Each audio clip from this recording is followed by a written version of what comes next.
Hi everyone, আশা করি তোমরা সবাই ভালো আছো। তোমরা আমার পুরীর ভিডিওগুলো যদি দেখো তাহলে জানবে সেখান থেকে আমি জগন্নাথ, সুভদ্রা, বলরাম দেবের এই ছোট ছোট কাঠের বিগ্রহগুলো আনার পর থেকে রাখাই ছিল। মঙ্গলবার আমি যেহেতু বজরংবলীর পুজো করি তাই ভাবলাম সেদিনকেই ভালো দিন, তো তাই জন্য সেদিনকেই আমি মন্দিরে আমার এই ঠাকুরগুলোকে আমি ঠাকুরগুলোর সাথে সাথে পুরী থেকেই দুটো জামার সেটও নিয়ে নিয়েছিলাম অল্টারনেট করে পরাবো বলে। তো তোমরা দেখো বিগ্রহগুলো কেমন হয়েছে সেটা অবশ্যই জানাও। আর এই ছোট ছোট যে মালাগুলো দেখছো এগুলো প্লাস্টিকের, এগুলো আমি আমার এখানে লোকাল শপ থেকেই নিয়েছি।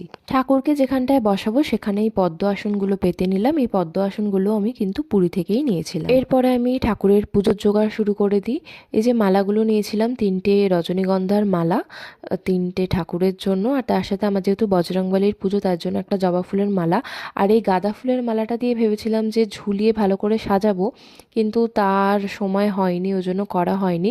আর আমি যে ফুলওয়ালা ছিল তাকে বলেছিলাম একটু আমাকে গোলাপ ফুল দিতে, গোলাপ ফুলের পাপড়ি দিয়ে একটু সাজাবো। মিষ্টির ডালাটা সাজিয়ে নিই। মিষ্টিতে সেরম কিছু ছিল না, মালপোয়া, রাবড়ি আর শুধু সন্দেশ এনেছিলাম, তো সেটা দিয়ে ভালো করে আমি একটু সাজিয়ে দিলাম। এরপরে আমি 5 রকম ফল দিয়ে ফলের ডালাটা সাজিয়ে নিলাম। কমলা লেবু, আপেল, যে সিজনাল কিছু যে ফল আছে, সবেদা, এগুলো দিয়েই আমি সাজালাম। এরপর একটা পিতলের ঘটিতে আমি কিছুটা গঙ্গা জল নিলাম।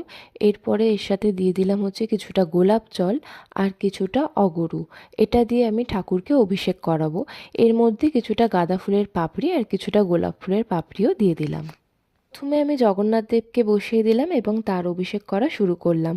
যখন প্রথম দিনকে পুরীর মন্দিরে জগন্নাথ দেব দর্শন করতে গেছিলাম, তখন যে সময়টা গেছিলাম সেই সময়ে দেখলাম ঘরা ঘরা করে জল যাচ্ছে, অর্থাৎ জগন্নাথ দেবের স্নানের সময় আমরা গেছিলাম। তো আমি যখন এই সময় জগন্নাথ দেবকে স্নান করাচ্ছিলাম আমার শুধু ওই কথাটা মনে পড়ছিল।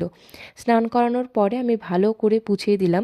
যেহেতু কাঠের বিগ্রহ রোজ রোজ তো স্নান করানো যাবে না, আজকে যেহেতু পাতলাম তাই ভালো করে স্নান করিয়ে পাতলাম। এর পরের দিন সেই স্নানযাত্রার দিনকেই স্নান করাবো।